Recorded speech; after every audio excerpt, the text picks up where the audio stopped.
We just got set up on this one. This isn't an old house. I think it's a 1980s house, but the people really like old houses, so they've got this house looking old. So we're gonna do some fireplace work here. We're ripping down that chimney up there. You can't really see it because of the sun, but so we're gonna demo that chimney down to the roof level, and then inside we're gonna demo the fireplace. So that's gonna include the firebox, smoke chamber, front wall, and this is where we're building a Rumford fireplace. They want everything to look old, so they got the old walls, some nice big slabs of stone. They have some nice hand split shakes on here. So the brickwork inside is gonna look old too. So this is the first morning. We came and set scaffolding yesterday. It was really hot, so we didn't try to do anything. But it's gonna be 90 plus degrees again today, and we're gonna try to probably get up there and demo that chimney right away before it gets too hot. Maybe I got a better view from here.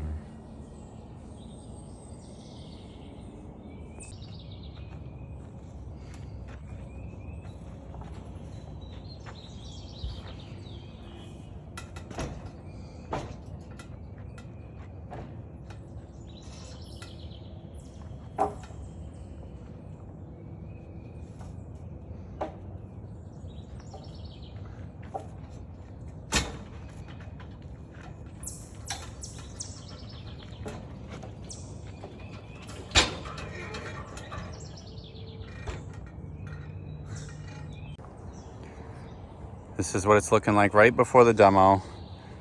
I just got everything set up. So when we're done, it's gonna look like an old chimney. But let's just check out this one before we start. It's got some moss growing on it. It's got some cracking, horizontal cracking. The lead it's actually been chewed up here. So right away we know that the squirrels are a problem, or were a problem. Anytime you see those chew marks, you know that squirrels have been up here chewing on it. These gray squirrels or flying squirrels like to chew on lead. So to make sure you cut all the trees around so they don't have easy access to your chimney, which it looks like these ones have done. They might be coming off the wire there. Okay, so let's have a look. We know that we're in a bad spot. We got the ridge coming behind here. It's a bad spot for moisture. There's no cricket. So we're really gonna have to figure out how we're gonna keep water out of there from ponding. We have this vertical cracking. A lot of times that's gonna be a sign of expansion from, this flue. This flue, when it heats up, it's pushing out. It needs room. So there's no bond break, it pushes out, gets that vertical cracking. And then over years, water will get in there and make it worse when it freezes. This one goes to the basement. We'll end up putting a liner for a wood stove in there. That one's got some cracking as well from expansion. So we're gonna get this demoed, and then we're gonna go inside and do the demo inside. What's that mean? What's what mean? Filling it solid. Dude, hold on. Ask more stupid questions now that I got you on camera. We're getting on in the demo now, and just gonna give you a glimpse of what's going on. So obviously this flue had no room for expansion. That's why we had that vertical cracking. And then this is your divider wall. Can see right through it. Like, what's the point of a divider wall if you can see right through it? This flue is same thing. You can see it's just got mortar touching the whole way. No room for expansion. All right, we're down to the roof level. So let's take a look at how they built it here. Hollow block, right? Hollow 4-inch block, which we know you shouldn't be doing. Now let's look at the ice and water shield, right? Look at this. This is what happens. Like, what is that even doing? Every time I see it, it's something like this. You know, the corners are just always horrible on these things. That one's better. And then this one, not a very good bend. You know, that's why people don't do the bends properly, and they put this stuff on that tears. It's not really good ice and water shield if it's gonna tear like that, you know. It does have sticky back to it, but it's just not very good stuff. Divider wall still, you can see they went brick the whole way on their side. There's nothing stopping air from infiltrating each side. It's not 4 inches thick. I don't really, you might as well not even have it there, really. Now I gotta go down to get this for the pellet stove in the basement. Just a junk corrugated liner, pretty much like what everybody installs. I gotta go uninstall the pellet stove so I can pull this liner out to the top. And then what's likely to happen is he's gonna get a wood stove for down there. So I'm gonna put a stainless liner in this flue, obviously not corrugated. Stainless liner in that flue to serve the potential wood stove in the basement in the future. So this is where the pellet liner goes to the basement. It's just a Z-Flex liner. Piece of junk corrugated liner. Anyhow, yeah, you can see that there's a clean out door down here. I've just got the pellet pipe, and they just took and bent this corrugated liner around that corner there instead of having a proper clean out. Now they've got a spot where all this stuff can build up in the corner there. So, just as we thought, I got that pellet pipe off, and now look. There is just the slightest little gap to breathe through there. Because that pellet liner is corrugated and bent at a 90-degree angle to come out the thimble, instead of putting a T on there and then having a proper clean out setup.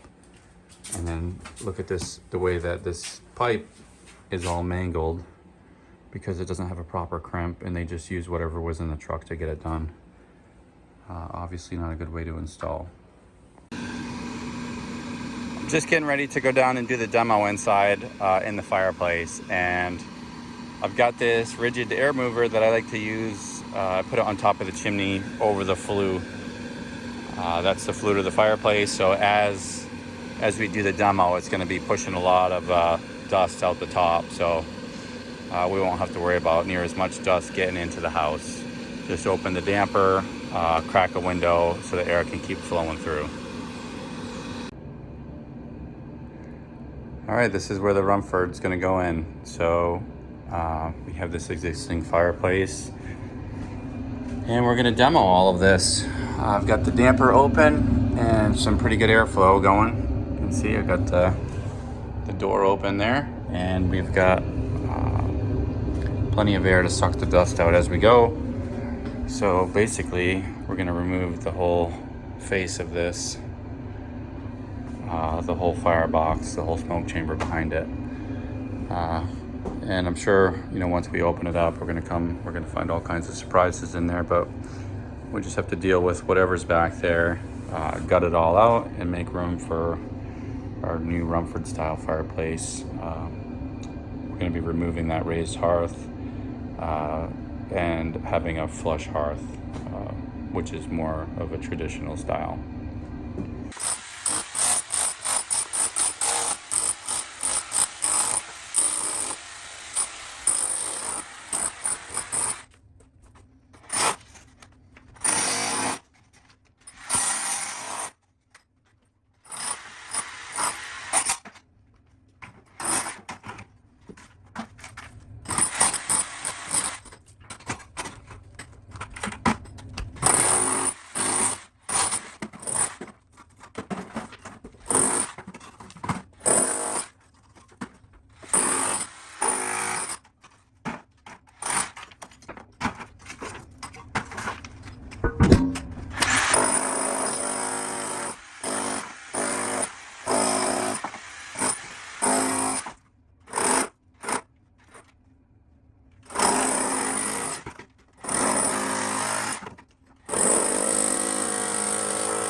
started taking the face off, and now we can see kind of what's behind here.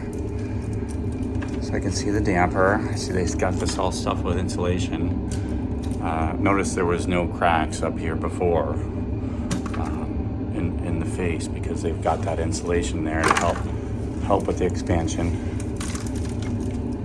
And they've got,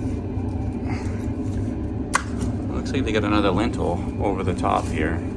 So the damper, they stuffed it with insulation. They put a lintel over the top of that. All in all, the fireplace actually seems like it was built pretty well. The damper height, the room from where the damper is to the lintel wasn't quite enough. It's supposed to be 8 inches, and it was just like maybe like 5. But the fireplace, I think it worked fine. So we're gonna keep continuing up and open this whole thing right up. So I've taken the face off here, and what you can see is this is the smoke chamber structure behind here. And it usually tapers up like that on both sides until it comes into the flue. Probably right in that area somewhere. You can see that. The mason threw all his trash in here. A lot of brick bands. Also, what I can see though is some new wood shavings and stuff from upstairs. Looks like the demo upstairs. So there's holes that go up into the upstairs bathroom that's under renovation now. And in this insulation here, I could see mouse droppings before I pulled out the insulation. So I know that this is open to the upstairs at least, I think. And I can see that flue in there, that back flue for the downstairs. I can see it back there. If I had a light, I'd probably show you, but here we go. At the old Fenix, old trusty Fenix. See that flue right back there? It's kind of at a lean. So there it is. If I've got that there, and I've got mouse droppings in here, and I think that the top is open, obviously that's not a good idea, because if something ever happened to that flue or it shifted, the flue gases are just going straight up into the upstairs. So I think that's how it's working, but I'm not sure. I'm gonna continue the demo. Right now I'm getting ready to start the demo here. I'm gonna pull this steel lintel here. It's got supported there on both sides. I'll pull the supports, and then I'll start from the bottom and work my way up and open this thing right up. I just punched through the smoke chamber. I got that steel lintel out, and now I'm inside the smoke chamber. You can see the damper there.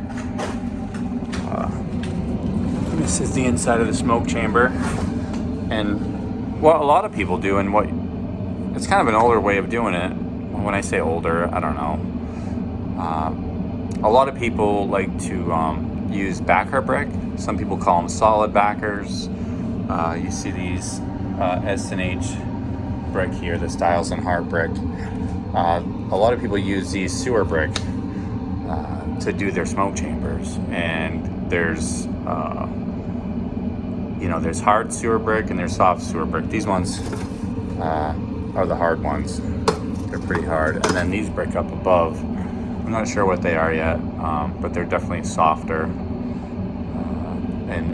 They just brought what they had at the time to make a smoke chamber, just random brick from around the shop to make it.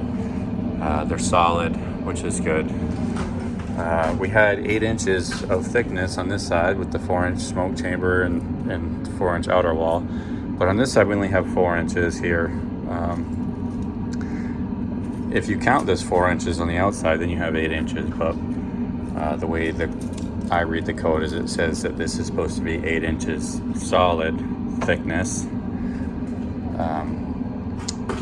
and this side is thicker. I haven't figured out what's going on here yet, but I got a feeling this is all something to do with the flue that's right behind it. So I'm gonna keep going, chipping away at this brick. Some people would be afraid to get into something like this because you're pulling the front of the brickwork apart, but it's really no big deal. If you know, if you've done any kind of demo, I've done so much of this demo, I don't worry about it at all. I mean, I just always think, what's the worst that can happen? You know, is the thing gonna fall down? Who cares? I'm gonna rebuild it anyway. Yeah, so I take the steel out. This, you know, this stuff's not falling. This stuff doesn't care. It stays up out of habit, you know? It's been there for all these years. Think it wants to come down now? No chance. It's still gonna make me work to take it apart. So yeah, I just take the lintel out, and now it's a lot easier to get my jackhammer in there and pop them downward. And still a lot of demo to do here. This is the end of the day. On a Friday, we're taking off early. 2 o'clock, we got baseball, so we're taking off early so we can get to baseball. And just got this watertight. It's supposed to rain over the weekend, and turns out I'm a bit of a scavenger when it comes to this stuff. I use whatever I can. So I had a couple pieces of this Schluter Dietra at my house, nice and watertight, nailed right down to the roof. That'll withstand some wind and some rain. I left the lead flashing on under the chimney too, so nailed on the other side of the peak. You know, rather than just use a piece of plastic, this stuff's nice and rigid, so why not? Wasn't using it for anything else anyway.